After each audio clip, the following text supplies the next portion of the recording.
હાલ એક ખૂબ જ દુઃખદ સમાચાર સામે આવી રહ્યા છે। અમરેલીમાં અચાનક પ્લેન ક્રેશ થવાની ઘટનાથી લોકોમાં ફફડાટ ફેલાયો છે। આ માહિતી પ્રમાણે જિલ્લાના ગિરિયા રોડ પર ખાનગી કંપનીનું પ્લેન જે ક્રેશ થઈ ગયું છે ને હાલમાં પોલીસનો કાફલો અને ફાયર ફાઇટરની ટીમ ઘટના સ્થળે પહોંચી છે।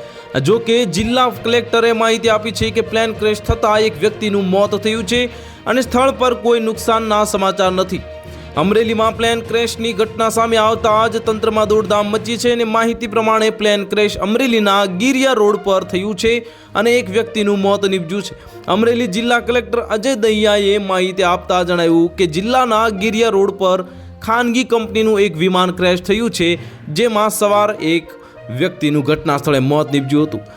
જો કે પ્લેન ક્રેશ થયું ત્યાં આસપાસમાં કોઈ નુકસાનના અહેવાલ નથી અને રહેણાંક વિસ્તારની નજીક પ્લેન ક્રેશ થતાં લોકોમાં ફફડાટ ફેલાયો છે અને માહિતી સામે આવી રહી છે કે પ્લેન ક્રેશમાં જે વ્યક્તિનું મોત થયાના અહેવાલ છે તે ટ્રેની પાયલટ હતો। આ પ્લેન ટ્રેનિંગ સેન્ટર હોવાનું મનાય છે અને પ્લેન ક્રેશ થાય તો પાછળ બેઠેલા મુસાફરોનો બચાવના ચાન્સ વધુ હોય છે। આ પ્રશ્ન ઘણા મુસાફરોના મનમાં આવે છે, કારણ કે સામાન્ય રીતે લોકો પ્લેનના પાછળના ભાગમાં બેસવાનું ટાળે છે।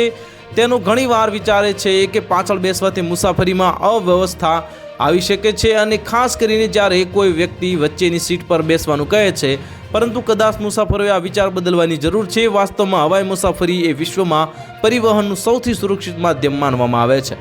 તો હાલ માટે આટલું જ। મળીશું નવી અપડેટ સાથે। જો તમને અમારા વિડીયો પસંદ આવતા હોય તો વિડીયોને લાઇક કરી દેજો, ચેનલને સબસ્ક્રાઇબ કરી બાજુમાં આવેલા બેલ આઇકનને દબાવી દો, જેથી તમને આવા સમાચારની અપડેટ મળતી રહે।